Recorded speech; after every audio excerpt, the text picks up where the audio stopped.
just refer the things. I know you can just refer that, and it is it have a very elaborative as well as comprehensive coverage of the UPSC demand of economics. Okay, so you can just refer that. You can buy that. That's a good book. And also, if you want, I can just also share you the PDF. You can just text me. I can get you a one PDF. Okay, and it is a must.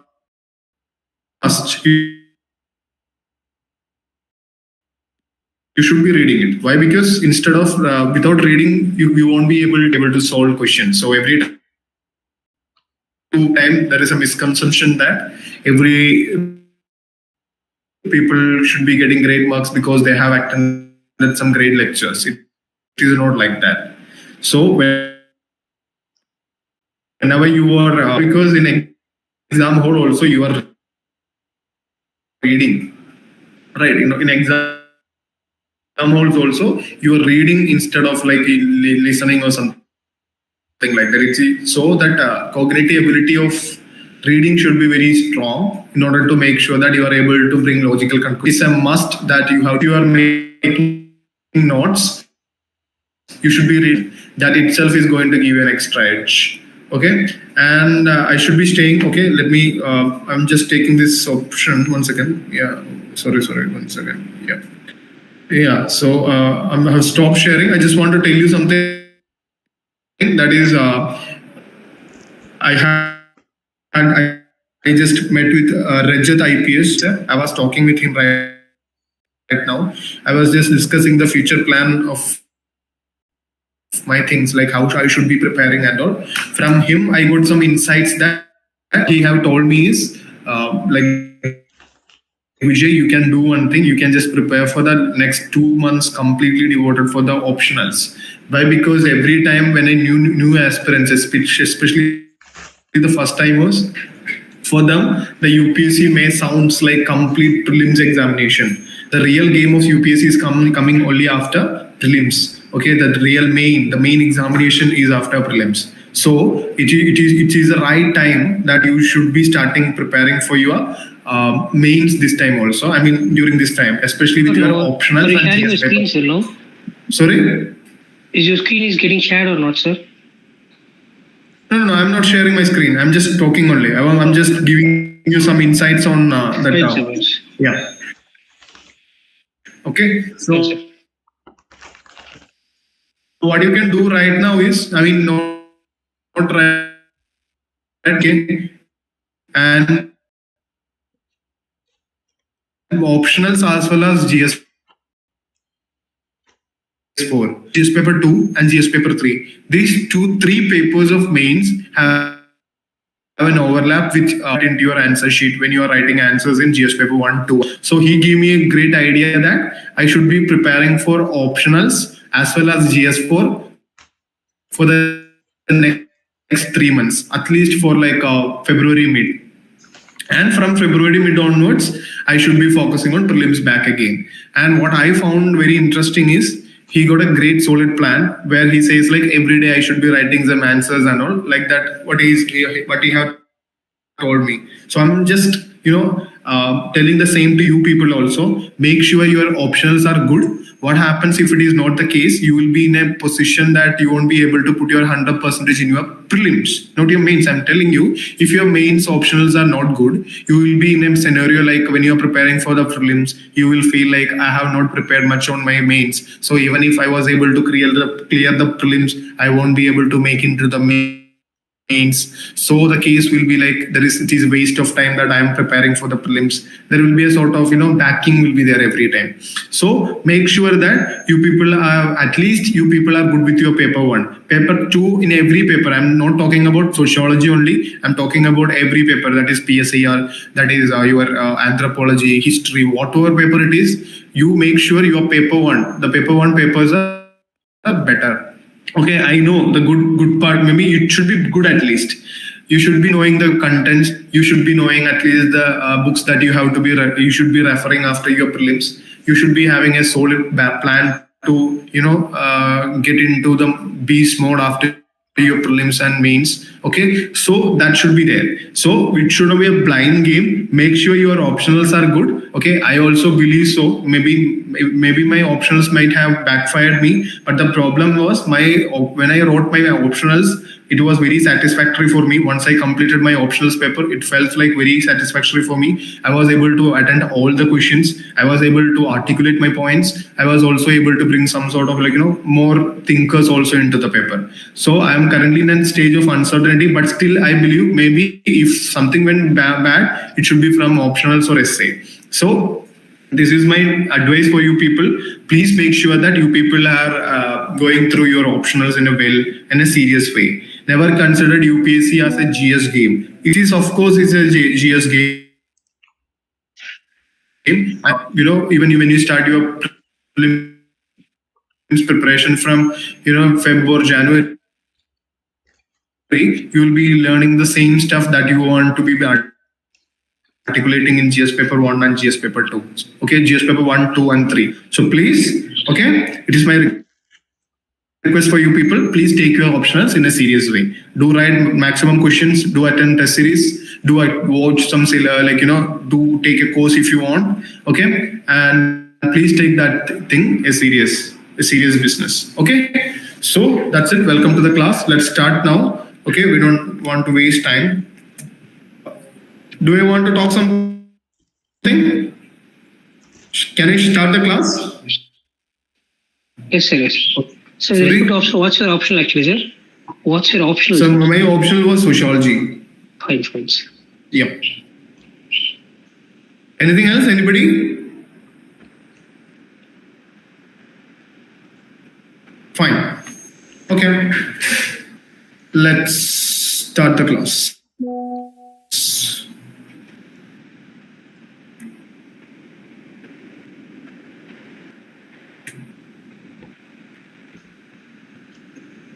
Yes, so we have stopped up to the fiscal policy. We talked about the business cycle. Last day, I remember we discussing about the business cycles of economy, the growth cycles of economy. We drew that economic cycle. The boom phase, this is the recession phase, this is the depression phase, and this is the recovery phase, and again there comes the repetition with the boom. Okay, so we know that, and we talked about counter reactionary, counter cyclical method of policy.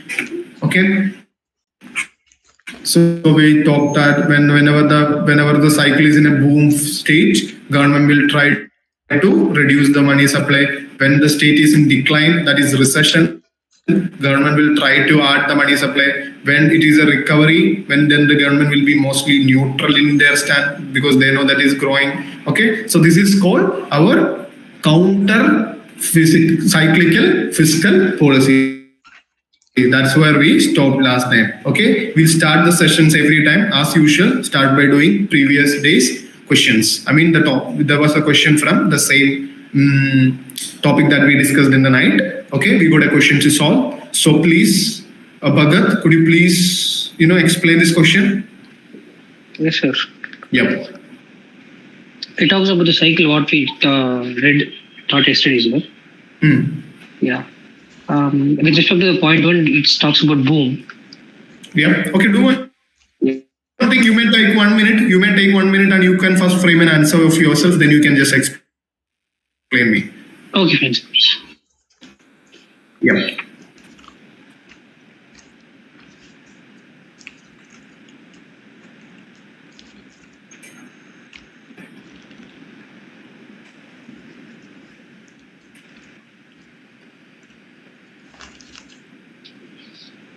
So I think it's option A, sir.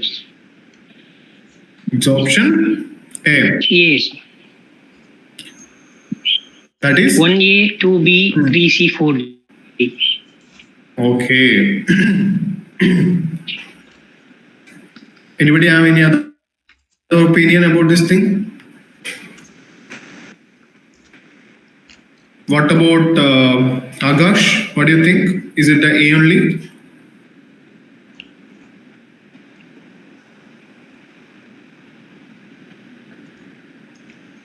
Akash is not here. So Pranshu? So A only. Sorry? So A option. Okay, why are you saying option A? So because these are definitions, I guess only. Like yeah. Yeah, just explain, no? Yes. So boom, like business activity at high level with whenever the economy is booming, so everything is increasing, whether it's growth, whether it's income, and output means growth only. Kind of. So A only. Recession is when there is like the economy started falling, but it's not complete depression. So like second stage after that. So it's a gradual fall of income, output, employment. So it goes with the option. Okay. So that is it. You can do one thing. People, please take the screenshot of this thing. Why you want to take the screenshot of the thing? This is the same definition that is given. That is, what is the definition of boom? Definition of recession? Definition of what? Depression and recovery. Okay. The next time, maybe it is like 20,000, maybe 26 years back question. Okay. Just 26 years back. Most of you people are like much younger than this question. Okay. So you should be giving some pranams to this question because it is an older guy than you. Okay, so what you have to do is like just take a screenshot. So you draw this business cycle in your note, just add the things, just give a definition. So we need to do something. So every time when you're seeing this kind of question, as I told you in the beginning itself, we should be making a note of the PYQ list. Okay, from where we want to make some topics, so from where we want to make some notes. Okay, so please make sure that you are just doing those kind of exercises together with these things. Okay, all right, we will take the second questions of the day. Please do it.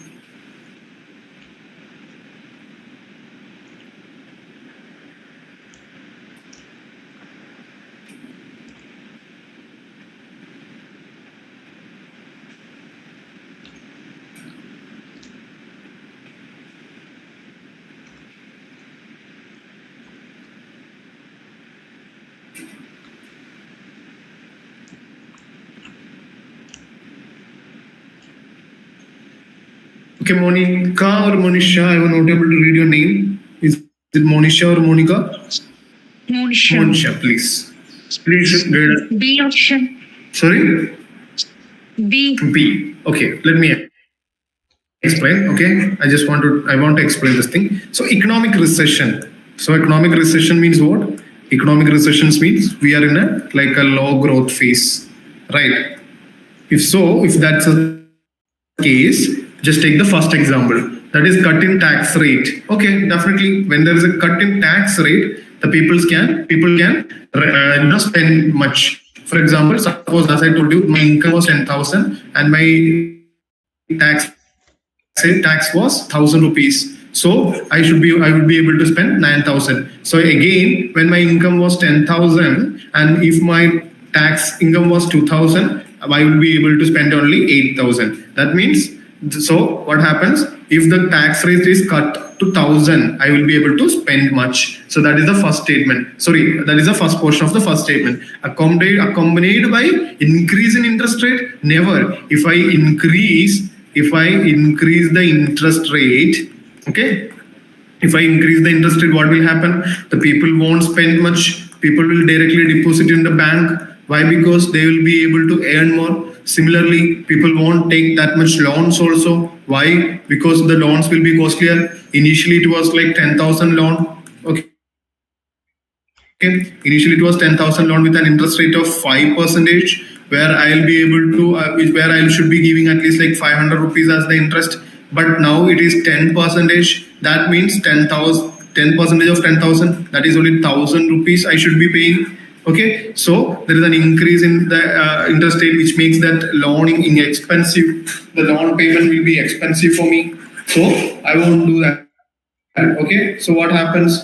So during a recession, nobody is going to increase the interest rate. What will happen if we increase the interest rate? The recession will become more recession. That it will lead to faster depression. Why? Because it will suck out all the money in the economy. In recession itself, in the cases of recession itself, There is what in the cases of recession itself, it is the liquidity is very low. That is the money supply is very low. So if we increase the interest rate, what will happen? It will further tighten the recession. Okay.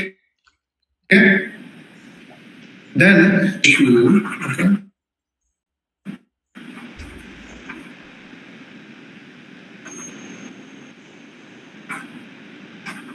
Yeah. So what is the second? So what is the reason? The first half of the first quote statement is correct actually, but the second half is wrong. So the normal English literature command, that is a single statement in the statement is wrong. The whole statement is wrong. Okay. So the statement is wrong. A is wrong. What is the second statement? Increase in the expenditure on public project.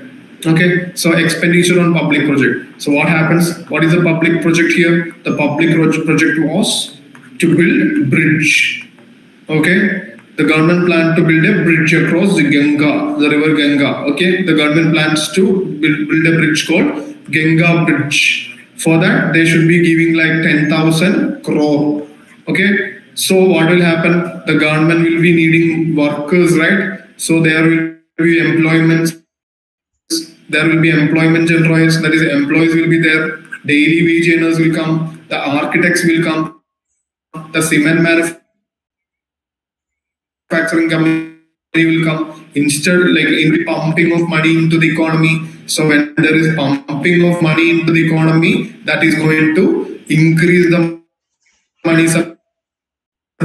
Okay, when we increase the money supply, recession will reduce. So that can be a case. But again, we need to check the. See, there is something, I have missed 1 year. I don't remember the exact question what I have missed on. 1 year I felt like this, okay? I was very hurried doing questions and suddenly I was solving the questions. And I got one question where I read, okay, that is, I thought like that is the answer. And I just marked it without reading the further options. So UPSC always tells something. UPSC is not asking you to mark the correct answer. Okay, UPSC is not asking you to mark the correct answer. It is asking to most likely or not correct they will ask. So most likely what will say within the given, there is in UPSC also given to the High Court, Delhi High Court, they have given to the statement that they have told key like in the 4 option you should be marking most apt one.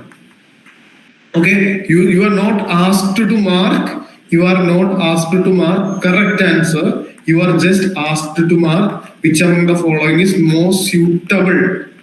Close proximity to the question that is being asked.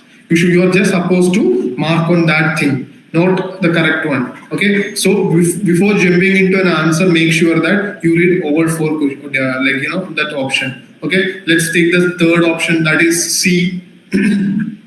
That is option C, which says that increase in tax rate accumulated reduction in interest rate. Taxation increases, it is a counteractive to the taxation increases, it is cyclical to the recession.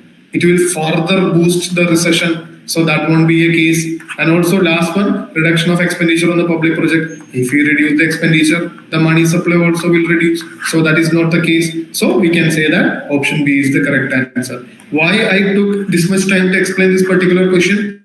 Because I am expecting a question this year. Okay, why I am expecting a question from this particular topic? I have analyzed more than 30 years of question paper. What I came to know is there is a cycle of repetition. There is a 10-year cycle.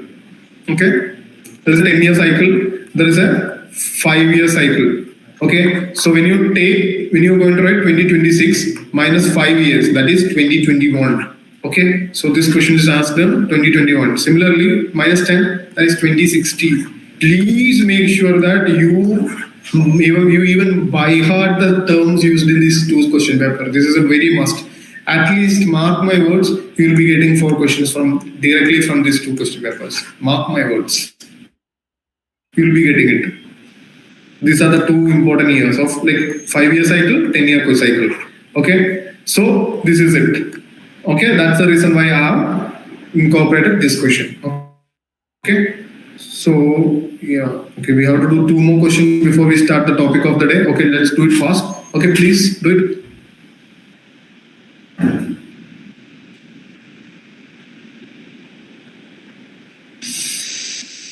Who want to explain this thing? Please volunteer voluntarily unmute yourself and just explain?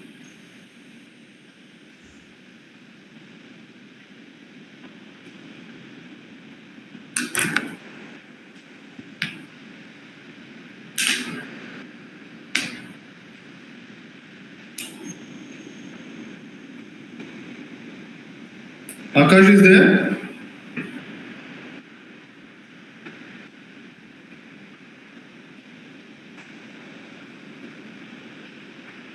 Okay, who is this Wolf of Wall Street guy?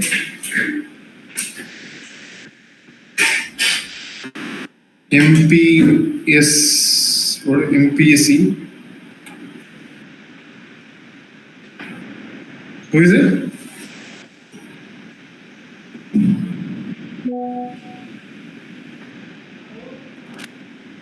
Hello?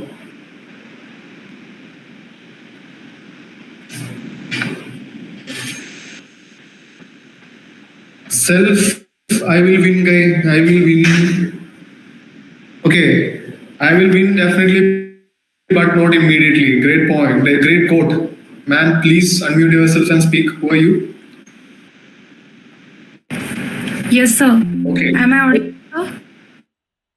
Yes, you are audible, ma'am. Please. Yes, sir. Please guide us for this question. Yes, sir.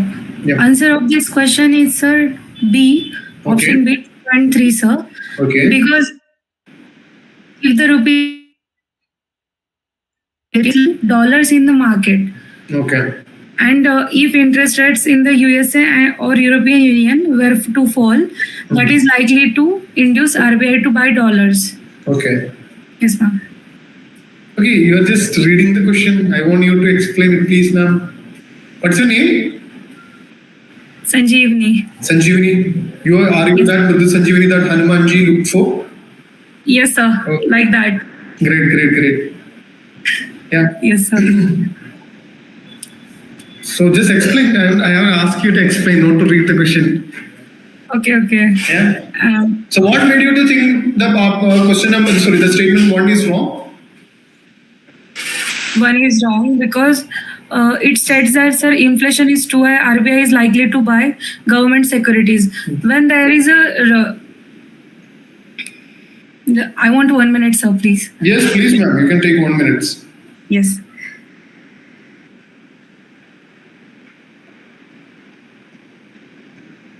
But you should not Google it, okay? You can just, ma'am, you can just talk some rubbish or we can just say. No, sir, I am not Googling it. Yes. Just, No, I know that, but I'm just asking you not to Google it. Why? Because if you do that, no, your ability to think, frame and all will be lost. So just Yes. try to make some connections, just to make something wrong. Because the same pattern is going to repeat in your paper again and again. So it's Yes. better to read things from here itself. yes, sir.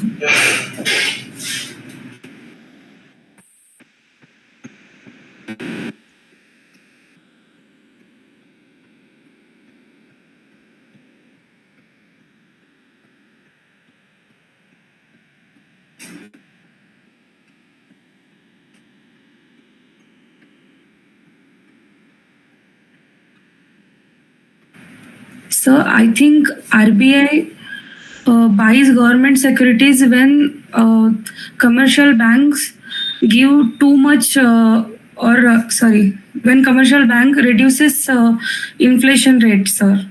You don't have to bring commercial banks into the picture. Definitely, maybe in technicality, it should be there. But as we are generalists, and also when you are preparing for this exam, you are expected to know very surface level knowledge. Okay, just assume like this. I have explained this before also. I think you are first in this class, my class, right? Yes, So sir. maybe that because of that. Okay, this is called an economy. Okay, this is an economy. Okay. So there are two kinds of things. That is, dollar is there, goods are there. Not goods. G6 is there. Okay, dollar and G6. This is what they are in. Okay, do one thing.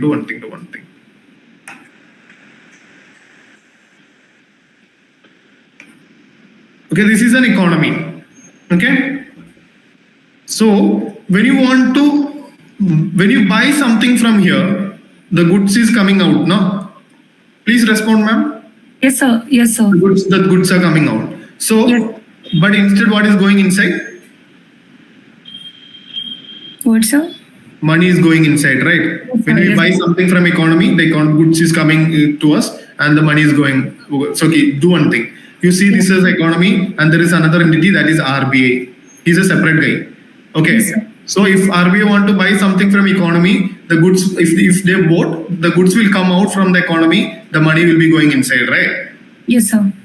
So suppose, and also when economy wants to buy something, and this is RBI, when economy wants to buy something from RBI, what will happen? When economy buy, the money will go out from economy, right? Yes, sir. So RBI have to sell something, right? Yes, government security. Security, exactly. Very good. So when RBI sells something, the money will come out. Yes, sir. So in which case the money supply will be decreasing? When is it in buying stage or when is it in selling stage? Government supply selling stage. Selling stage, Yes, sir. right? When RBI is putting inside GSEC, they are sucking out the money, right, to RBI. They will be just holding there itself. They will be keeping them as a reserve. They won't use it for any other purposes. Okay, Yes. so that is the case. So what happens when RBI buy things, money will pump into economy. Money supply increases. When RBI sell things, money supply decreases. You understood? Yes, sir. So that is the case. You can just read the first statement itself. If the inflation is too high, that means what do you mean inflation? Money supply is very high, the liquidity is very high. Okay, so that is the case with inflation. What will RBI will do? RBI is very likely to buy government security. Never. What will happen if RBI buy something? If the RBI bought G6, the money will be again pumping up. That means the money supply will be increasing again and again. So what RBI will do mostly? RBI will sell things. RBI will ask the banks, hold the security, give me money. So the excess of monetary supply will be, money supply will be sucked out. Okay. Yes, sir. So if you can eliminate the statement 1 is eliminated, 3 is eliminated, 4 is eliminated. So we're left with option B. Very simple. Okay. Don't waste the time. Take the fourth question. Ma'am, I think you can unmute. Sorry, you can mute now. Okay. Yeah, it's only like 4-3 people are here. So yeah, Pranshu, please guide us in this question. So the question is, RBI decides to adopt an expansionist monetary policy. Okay. So it wants to inject money in the market.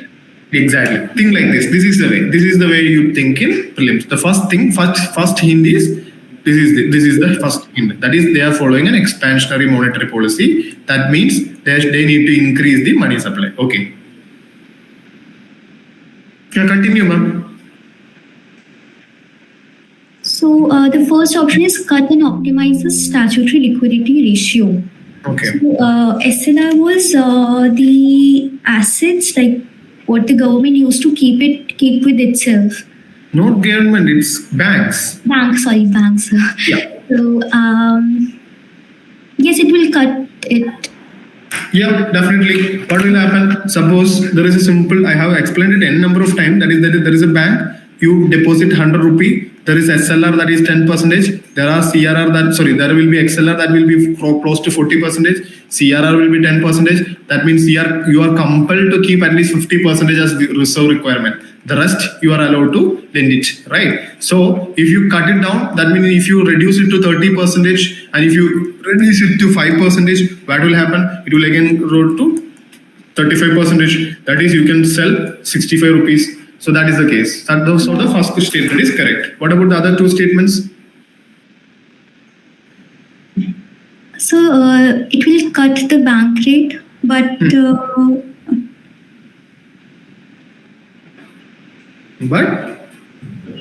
yes, what is I guess the answer would be 1 and 3.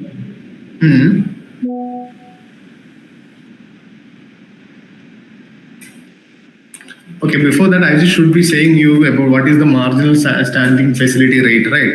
So I told you the bank, suppose Pranshu, so Pranshu ma'am is a very rich, okay? So she deposited like 1,000 CR, okay, in a bank, HDFC. Okay, where is your place, ma'am? Sorry, sir. Where is your place? Where is your native? Sir, Haryana. Haryana. So she deposit this in Haryana HDFC branch, okay, head office of Haryana HDFC. She deposit the money. So what happened is, after some days, this guy, that Bhagat called Pranchu and told her that, see, do one thing. This HDFC is not safe. You better go to Swiss Bank. That is the greatest place you can just invest your excess of money. Okay. So what she do the next day, she went to HDFC and asked for give back my 1,000 CR. And suddenly what they are saying, no ma'am, we sorry for that. We have already lended out 500 CR. So we can only give you 500 crore. The rest 500 crore, we won't be able to give. You cannot say like that. Banks cannot say like that. Why? As you have deposit, it is your wish that you have to withdraw it. So suddenly banks doesn't have 500 CRs of cash. So what they will do? They will call RBI and ask, Macha, can you please give me 500 crores? Because this Pranshu meme is here and asking me 500 CR. I can just give you. That is a keyword. I can return to you in 1 day. That is for overnight. Just help me to close the payment for the 1 day. Just help me to close the payment for 1 day. So that is called overnight payments. Okay. So that is what just for 1 night. Okay. So the RBI will charge an interest. So RBI will charge an interest rate for this kind of overnight liquidation facility. Okay, RBI will be charging for interest rate for overnight liquidation facility, and that is called marginal standing facility rate. Is it clear? Now you can answer the question. So actually I missed would it not do, so it would be second. Sorry? So I answered like 1 and 3, but the question says like would it not do? So it would be. I also missed it. This is it. You should be very careful, or else you will lose like 2 marks. Let me tell you something. There is a very math behind every 1 mark in prelims. Every 1 mark in prelims, you jumps like 19,000 ranks. So that is something like that with the prelims. So you 2 marks, like you are 38,000 ranks below. That is the case with this kind of paper. Yeah. So you should be very careful. Okay. So yeah. So what will be the answer, ma'am? So B. B. Why B? What makes you to think like the increasing marginal standing facility rate is going to what is going against the philosophy of expansionary monetary policy? So because expansionary, we like there's more money. Like we want to like supply more money to the market. So Okay. Increasing the marginal standing facility rate would mean that the banks will not be able to borrow funds very easily. So Very good.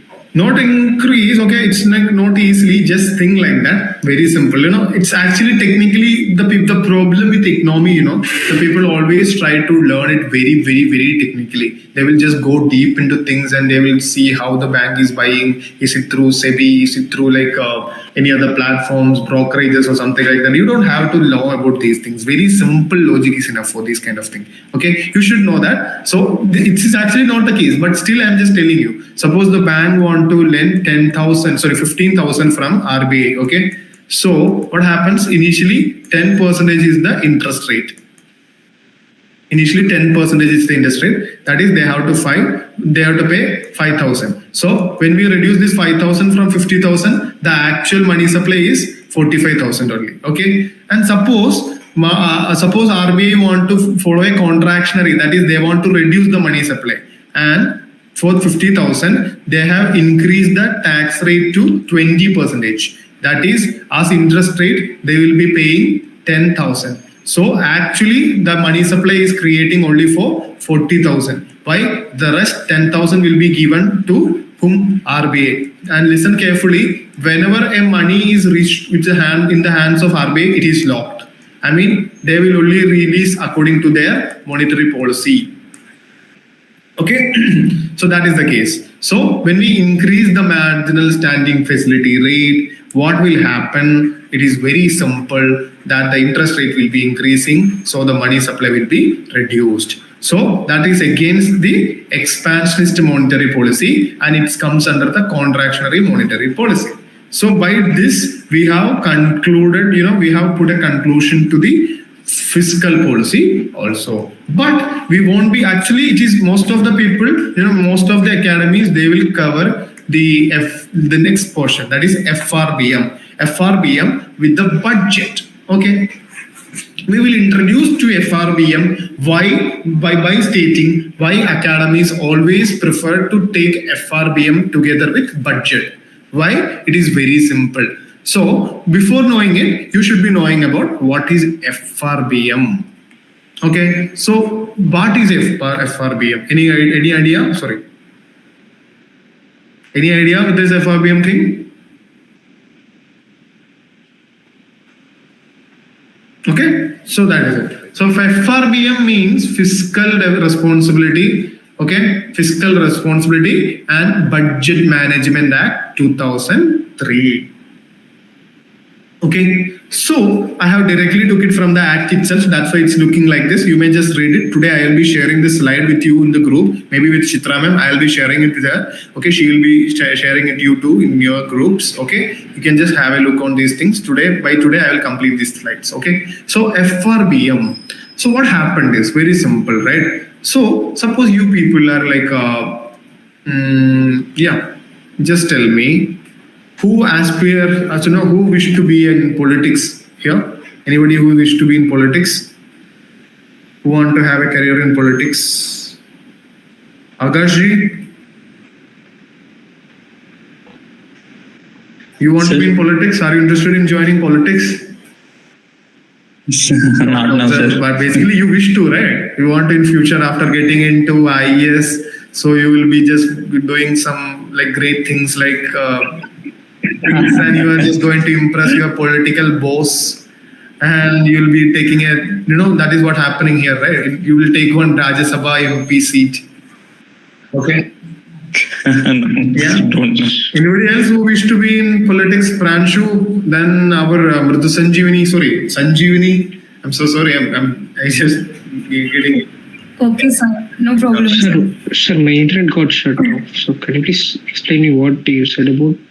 Sorry? For in a brief for 2 months. Sorry, man?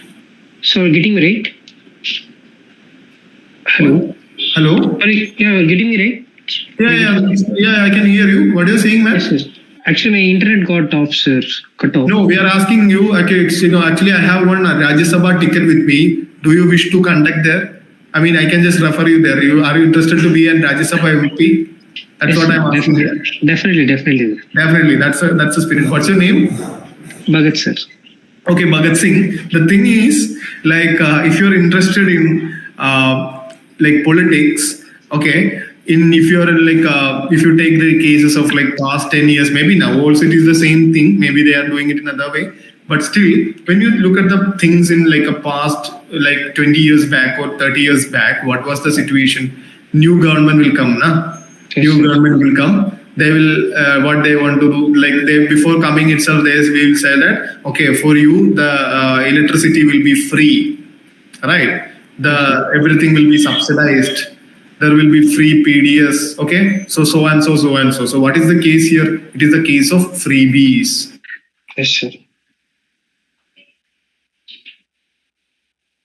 So there is India. There are three kinds of funds of India. That is Consolidated Fund of India, Contingency Fund of India, and Public Account. The money is coming from the Consolidated Fund of India. That is, it is coming from the tax revenue, right? So most of the time, what will happen? So whenever we are discussing about the budgets, we will be discussing this further. But as I want to conclude my fiscal policy classes with FRBM Act, I'm just putting up these things here. So what we'll do, simply you will say like, okay, I'm just giving you free subsidies.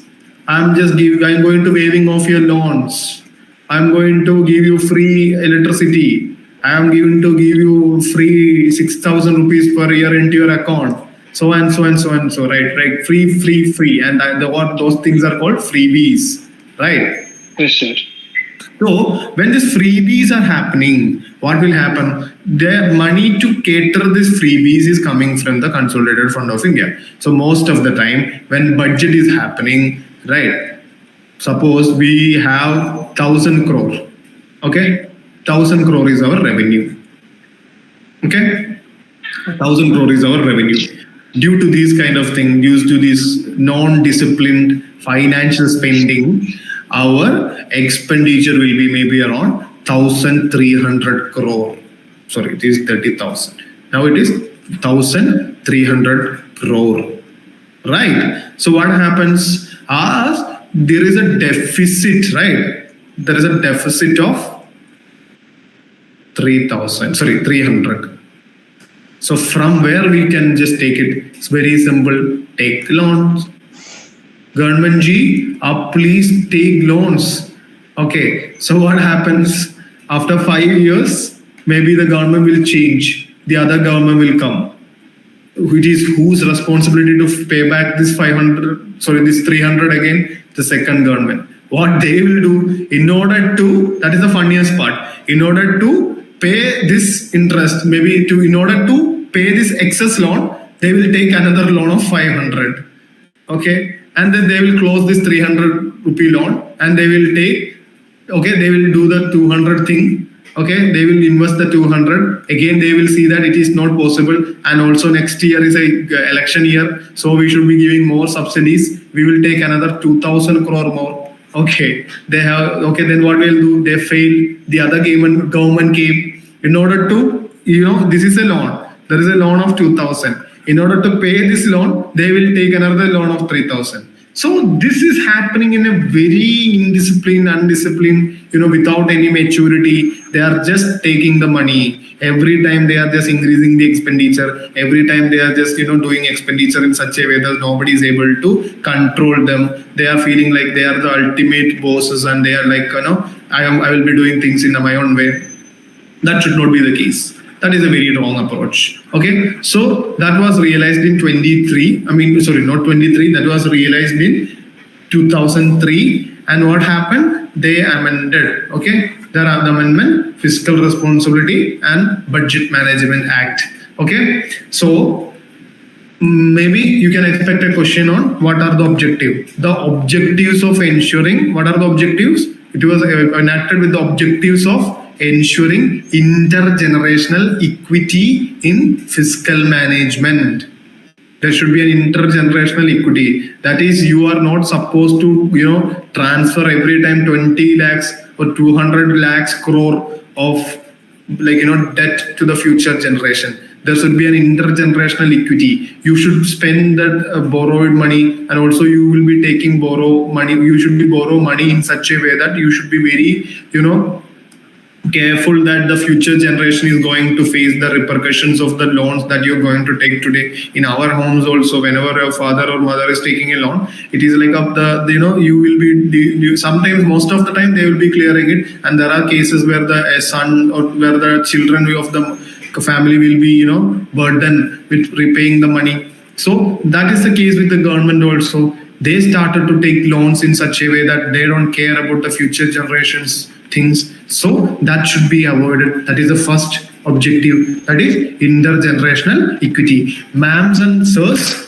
please write this vocabularies in your notebook. That is the objectives of FRBM. First one, intergenerational equity. That is a must in your answers. Whenever there is a question on FRBM and an answer without intergenerational equity vocabulary being mentioned, that is not a complete thing. Okay, so please make sure that you are able to bring these kind of vocabularies into your answers. Okay.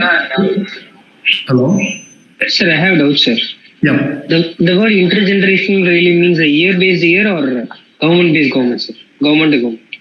See, it's like maybe it's not like that. In the future, it's a sustainability thing. No. Maybe it can be government to government. It can be about the future also. In Kerala, if you hello, yeah. If you are from Kerala, you are like in every time we are also expecting an elections. Okay, so we criticize our government by saying this thing. We are like burdened with 20,000 crores, 50,000 crores. Like we are not a consumer state, right? We are just a consumer state. We don't produce that much things. So it is a burden on us like that we preach, and that is called intergenerational equity. Okay. Yeah. And what? Long-term macroeconomic stability. That is very simple. Like you are taking loans every time, loans and loans and loans. There is no stability, right? The same with the government also. Okay, yeah. This objective was to be achieved by containing, that is the another words, containing deficit. The deficit need to be controlled. What is the deficit? We'll take for, we will discuss them everything. We'll talk about, the first deficit, that is fiscal deficit. We'll talk about fiscal deficit. We'll talk about primary deficit. We'll talk about revenue deficit. We'll talk about capital deficit. Okay, that is the thing. Okay, we'll talk about them in our budget chapter. Okay, so the objective was to be achieved by containing deficit. Okay, removing fiscal impediments. Okay, in the effective conduct of monetary policy and through prudential debt management. It is like a way forward thing. Prudential debt management, effective conduct of monetary policy and removing the impediments, like fiscal impediments. Okay, so that's not that much important. The most important ones are these two, that is long-term macroeconomic stability and intergenerational equity. Okay, the act stipulate enhance transparency. Whenever you're talking about transparency in your paper 4, you can just bring this act. Okay, sorry, you can just bring this act also. Why this FRBM mandate, FRBM mandates the governments to submit 4 key documents, 4 key documents regarding the financial health of the nation. Okay, so by analyzing this document, you and me can just understand things. We can analyze how the government is taking decisions. We can analyze how bad the decisions were. We can also analyze how good the decisions are. So the act stipulates enhanced transparency in the fiscal operations of the central government and conduct of the fiscal policy in medium-term framework. No worries, we'll be discussing about this. Okay, FRBM rules, so under the section article, no need. And the act and rules have been thereafter been amended from time to time with latest amendment have been made in. Okay, there are a lot of amendments. Okay, yes. So let me ask you something. When I'm sharing this slide, should I clear the slide first or should I give it like this only? What do you want? Like this only, sir. Okay, fine. So I'm not clearing it, okay? Yeah. Yes, let's talk about the provision. Wait. Yeah.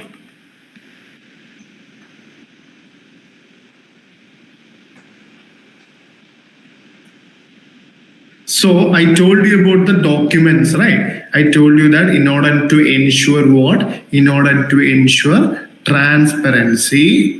In order to ensure transparency, the FRBM, the FRBM Act have mandated the government to support 4 reports. Those reports are 1. Macroeconomic framework statement. These statements provide an overview of the economy, including GDP growth, inflation, receipts, and expenditure. So you might have when it coming to be, I think this will be your first budget year. I mean, after starting the preparation for a UPSC aspirant, this is like celebrating Diwali. Okay, sorry, Diwali. Okay, in Malayalam, the Diwali festival is pronounced as Deepavali. In your place, it's Diwali, right? Yeah.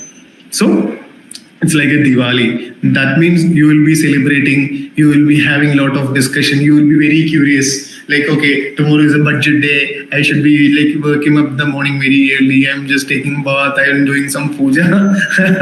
I'm just exaggerating, not the case every time. But definitely you will be very curious to know about the budget. Okay, so that is the case. Macroeconomic framework statement. The statement provides an overview. This statement, okay, this statement provides overview about the GDP growth, inflation, receipts, and expenditure. You don't have to learn about what all things these particular, these separate statements include. You don't have to worry about them. Okay, you just have to worry about this thing, that is they are provide an overview about the economy. And comes the second one, that is medium-term fiscal policy statement. This statement set out government's okay, this sets out the government's fiscal policy goals for the medium term. For example, suppose the government is planning to do a complete development by 2030, and if it is a year of 2000, this can be a medium term. That is like a middle term, right? So like that, it changes every year. Then comes fiscal policy strategy statement, explains how there is a goals, right? These are the goals, fiscal policy goals. So the strategy will be explaining how the government is planning to achieve these particular goals. That is explained in fiscal policy strategy statement. Okay.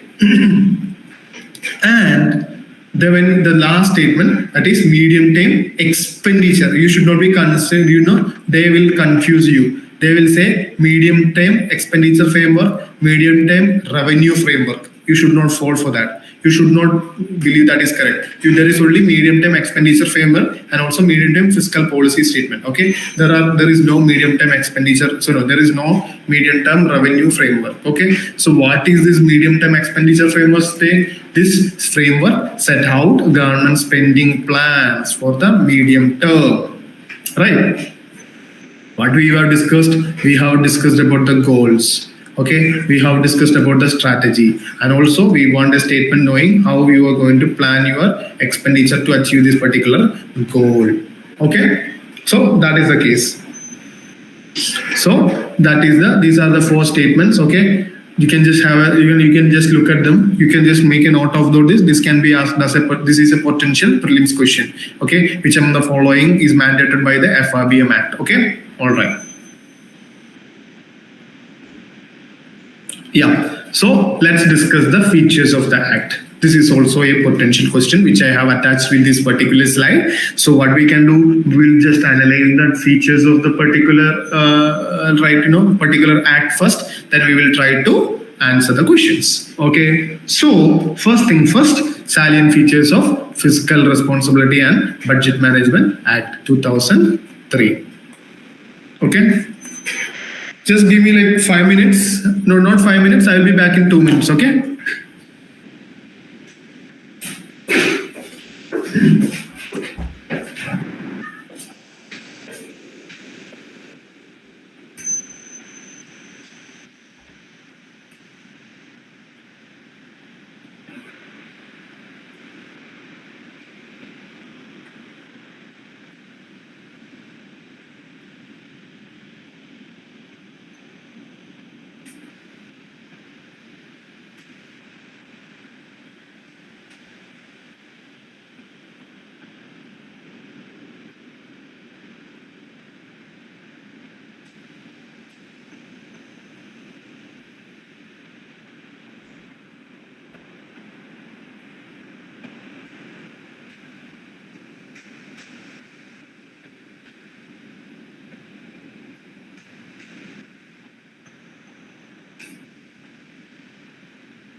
Yes, welcome back.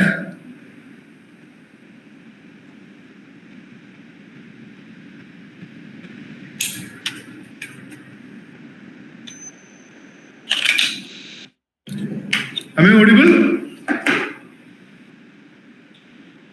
Yes, sir. Yes. Okay. So yeah, sorry guys, I just went out to have some water. Yeah. So what are the salient features of fiscal responsibility and management? Sorry, fiscal responsibility and budget management act. Okay, that is we have to discuss now. So the first, you don't have to talk about the section 4.1 or on that kind of thing. It is good if you when you are writing for your mains, you can just talk about these things. But when you discuss about these things in your like prelims, for the prelims, these things won't be asked. Okay, so what you want to know is just get some very basic idea about the things. Okay.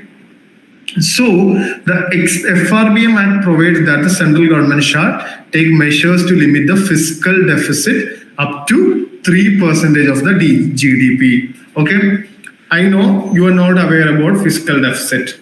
Okay, just if I want to let you know, it's very simple. That is revenues there. Government is having some revenue. There is some expenditure is there. Okay, so there is some there is an excess deficit is there. Okay, so what we have to do, that is called, we need to borrow. So fiscal deficit is like borrowing. Okay, so that is it. We need to discuss further about this thing. Just stop. Okay, just keep it there for the time being. Okay, we'll do one thing. Fiscal deficit thing, just keep it there. We'll do it after budget. So, and also they contain the debt. Okay, they contain the debt, that is. Okay, 1 second. They tried to contain the debt. That is, they told, that is the FRBM Act told that the total government debt should not exceed 60% of the GDP. Clear?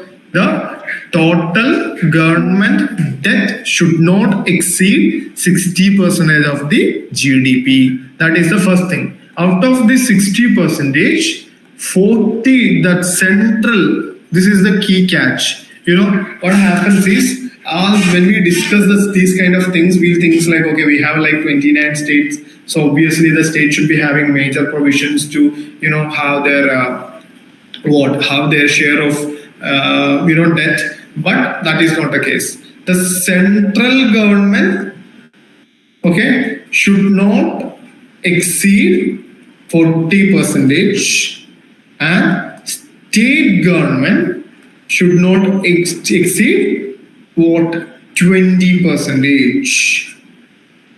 Okay, the central government should not exceed 40%. And state government should not exceed 20%. Okay, so that is the case. All right. Now these two are sorted. Then we are told, right? They are mandated to submit 4 agreements or reports.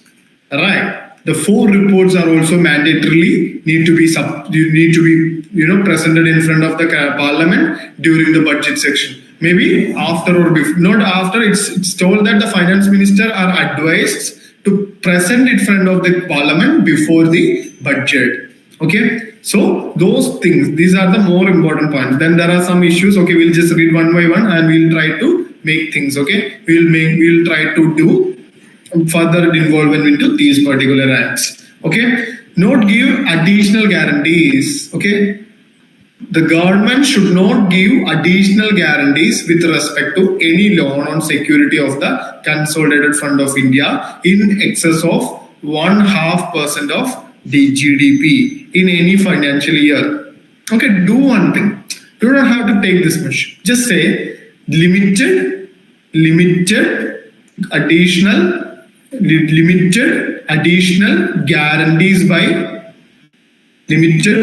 guarantees by central government. See, what is mean by this? Can anybody explain what I mean by this?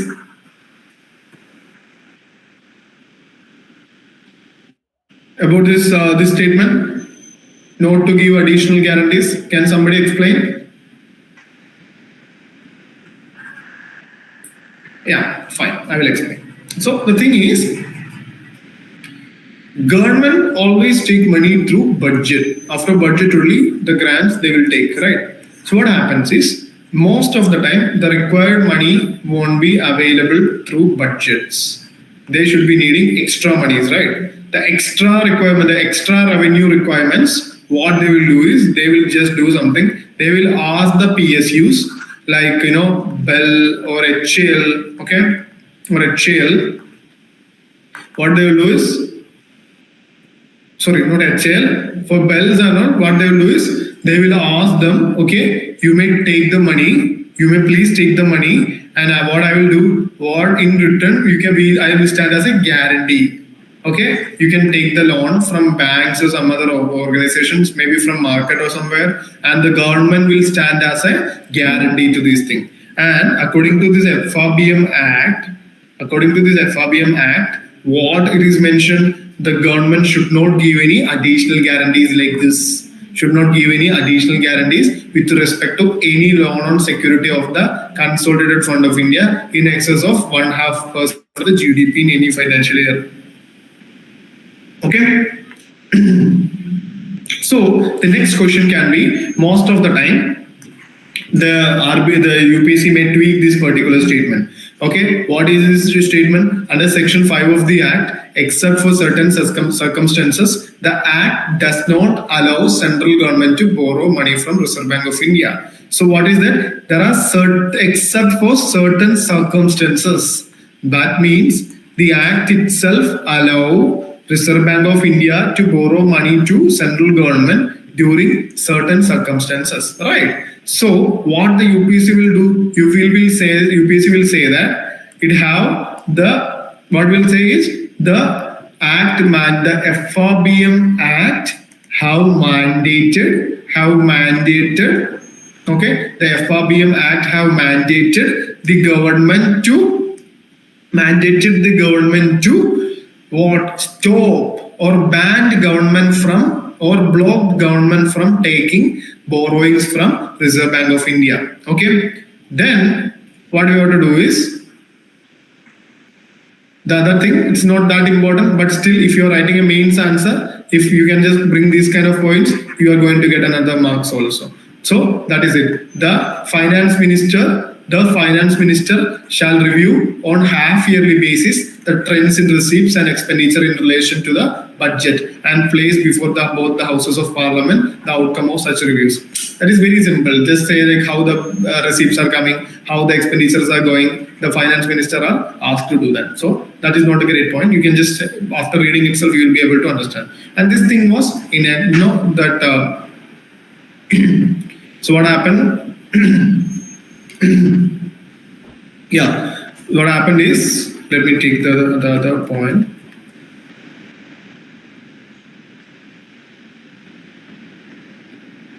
Let me check. Just learn now. We'll talk about fiscal deficit later. But for the time being, just understand that the FRBM deals with major things. Okay, FRBM. The primary target was to curtail the fiscal deficit to 3%. Second thing, the debt need to be 60%. That is 40% to central and 20% to states. Okay. Then no additional guarantees. No additional guarantees. It should not be absolute. We say like it's like a 1.5% of GDP, like less than something. Okay, you don't have to be worried about those things. Okay. So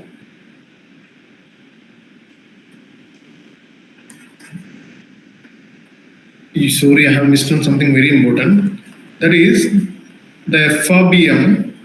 When they have talked about this, we need to control, right? We need to control the fiscal deficit to 3% of the GDP, right? So, if so, by when? The problem, the things are happening in 2003, right? By when you should be controlling that to, what is the target date? Currently it is 2022 was 2021 after the amendment. Okay, it was 2021 and we were not able to achieve it. Can anybody just explain me what was the reason that why we are not able to achieve the FRBM targets?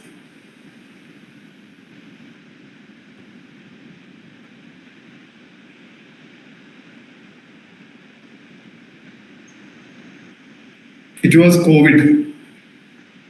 The government was forced to provide some fiscal stimulus packages, expenditure assistance, right? So that was the case. So what happened is, So what happened is they were forced to breach this particular slab. Okay, just take an okay. We'll do it later. I thought of giving you a homework, but not now. Okay, let's talk about the amendment. Okay, this target, this one. Okay, that is 0.5% escape clause.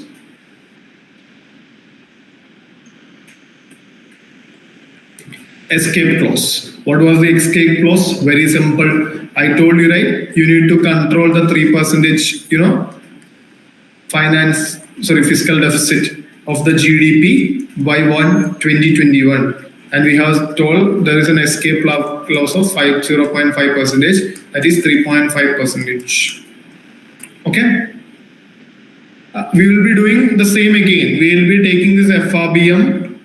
We will be taking the same FRBM again. Why? Because we need to make sure that we are able to, analyze everything based on the current budget. That is the budget of 2025-2026.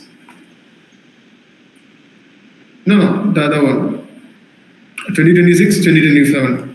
We'll be able to do it. So that is our need. We will be doing it again also. Okay.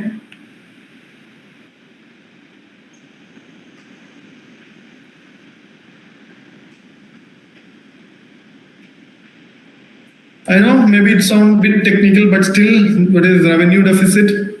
Let me talk about revenue deficit. Okay. Deficit means, very simple logic I'm talking. Deficit means the expenditure is greater than revenue.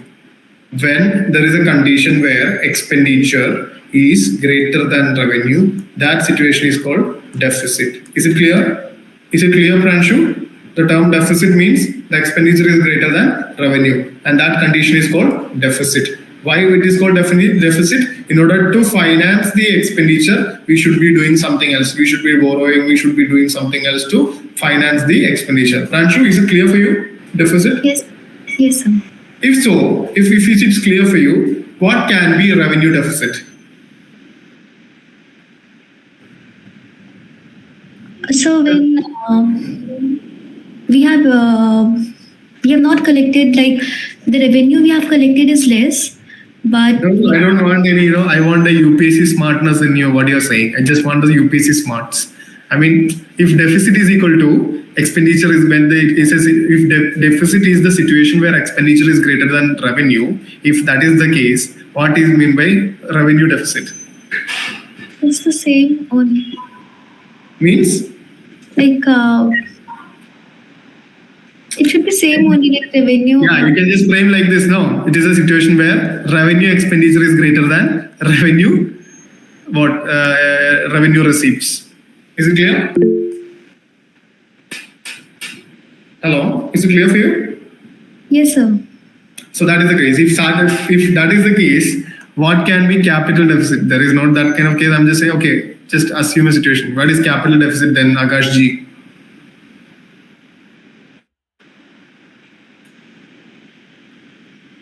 Hello? Sir, same the capital expenditure is greater than capital receipts. Yes. Okay. Yeah. So that is how we make definitions in UPSC. Okay. So revenue deficit, we have to talk about it. We have to talk about the asset increases, liability decreases. There are a lot of technical terms that is associated with these things, especially with fiscal deficit. Is one of the favorite pieces of UPSC. UPSC have previous history. Even the last year also we were asked to calculate about these kind of things. That is fiscal deficit was given, primary deficit was given. We were asked to calculate on that basis also. We were able to when there are instances of questions being asked from effective revenue deficit. I have just attaching these things to make sure that you are able to. You will be in a position, you should not be feeling very introductory when you are talking about the budget session. I believe we will be having a budget session after February. Why? Because after the budgets are out of the budget of the year is out, we'll be able to do it in a much comprehensive way. So we'll be doing that there also. Okay. So yeah, that's it. Then simple things. I have just asked, I have attached some multiple file for screenshot. Why? Because it is this is my old PPT. Okay. So what I have done is I have attached multiple, same content will be there, but there is multiple, from multiple sources. I have just took it up. And this is directly from the FRBM Act only. I have just incorporated that. So we'll wrap the session by doing one question. You may do it. And also we'll discuss one mains question also. I want to discuss with you one mains question. Should I reduce 1 second? Yeah. Whether the screen is visible? Yes, sir, it is. Yeah, please do the answer.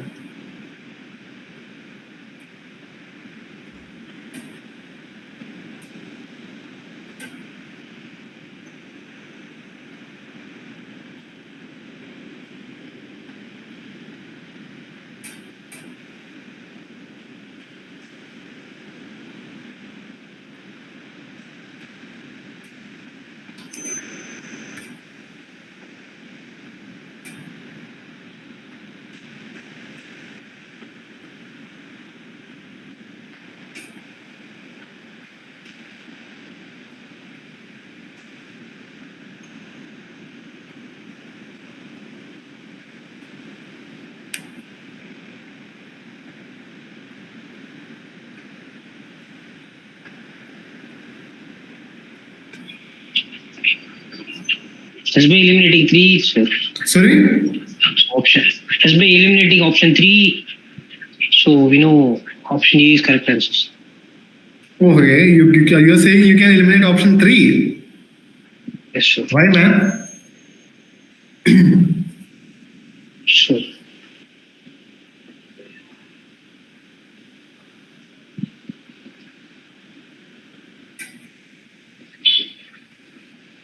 Sorry. Sorry, I read it wrong. Actually, the way I think the state, I think I thought that was RBI. So that's what. Okay, it's all right. Sorry, sir.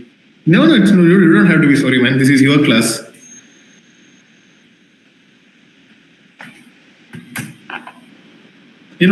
Initially when I have presented you some questions, you find the economy is very easy. But these questions, I will tell you, this is one of the toughest questions of the time. I will tell.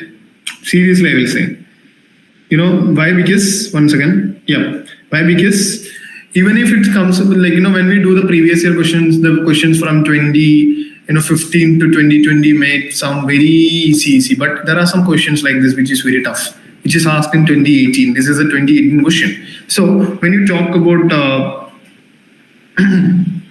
when we talk about these questions, you might have known that take the second statement. The central government has domestic liabilities of 21%. Okay, the statement is saying like the central government has domestic liabilities of 21% of the GDP as compared to that of 49% of GDP of the state governments, of 29% of GDP of the state governments. This is not the case. Okay, there is no logic that is going to help you to solve this particular question. Okay, if there is logic, I will be saying that you will be going to a wrong answer. It is like a knowledge-based question. If you have a knowledge, you will be able to make this correct. The thing is, the central government has like domestic liabilities of not 21%. It is around like 46 or 47. I don't remember exactly. It is like 46% or something like that. Maybe less than 47. Maybe this one like between 47 and 46 and 47%. Similarly, when we take the case of the state governments, okay, it is less than like 23%. It is like around 23%. Okay, that is the case. So you will be, for the mains, you will be learning these kind of things.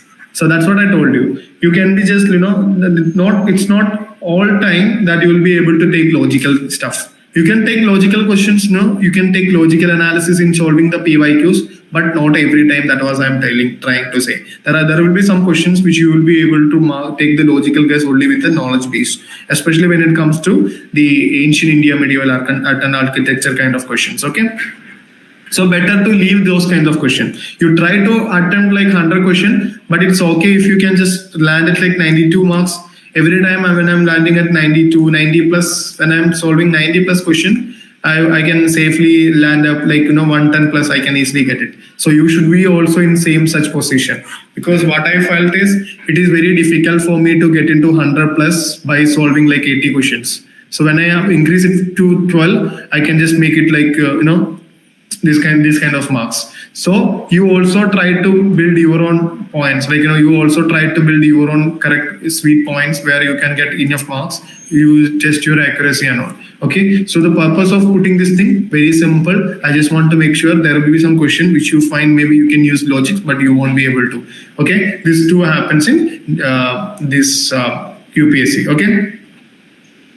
All right, just wait for a minute. I have one mains question for you. Okay, I expect you to write this question. 1 second.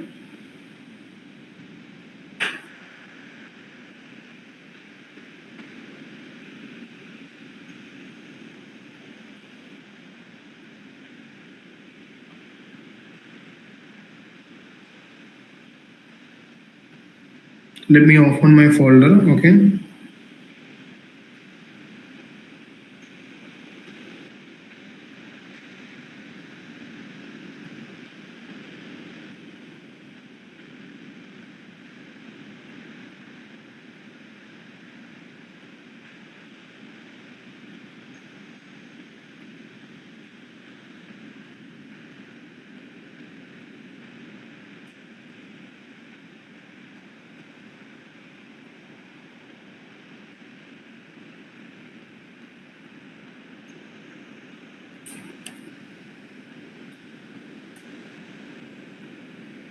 Okay, I'm going to give you a 2013 question. Okay.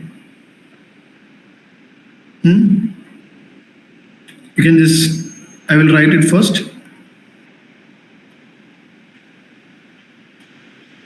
What were the, sorry, 1 second.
So the question is, what were the reasons for introduction of FRBM Act 2003?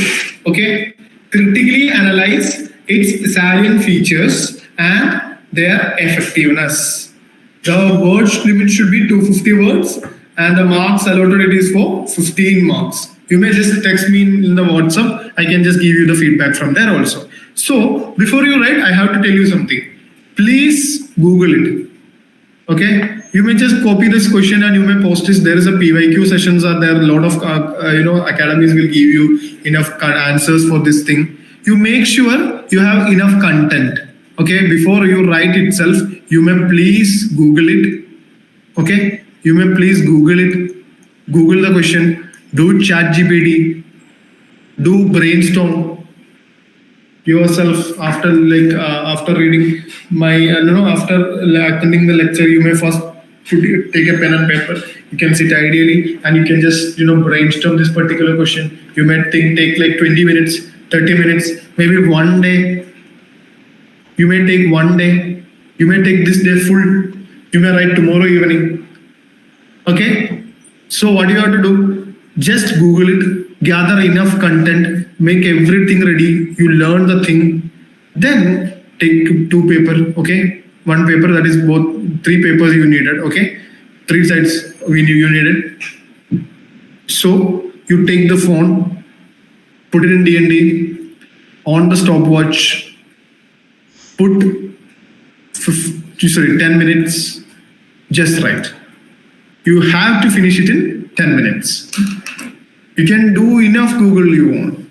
You can do anything that you think that is going to help you to write this particular answer. You can do anything that you want. You should not lack content. That is my thing. The content should not be lack. The content should be there, but you should limit your time. Okay, next day I'll be giving a question which you will be writing in 9.5 minutes. The other day you will be doing it for like 9 minutes, then 8.5. Please be very honest with yourself. Please make sure that you are completing the answers in correct 10 minutes. It's okay. Even if you are not able to finish it, it's fine. You have to share me that incomplete answer. I want to make sure where you people are standing before concluding my every topics. That's why I'm asking you. And this is a great exercise for your answer writing. So what happens is, whenever you are writing an answer, when you go to any faculty to get it verified, they say like this answer lack content. This answer lack content. So if the answer is lacking content, there is nothing that you can do. You have to just build the content. But if you are writing an answer with full content, what happens is we can check the presentation skills. We can check the articulation skills. We can easily identify the value additions. We can check on that things. Okay. So please make sure that you are writing this question after going through enough research. Okay. So that's for the day. Anything else that we have to discuss?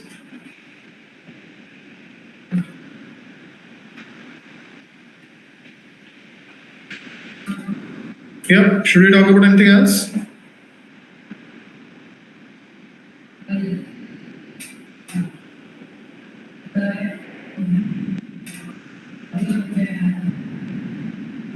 Okay, if so, if we can just leave. Bye. Yes, sir. Thank you. Yeah. Thank you, sir.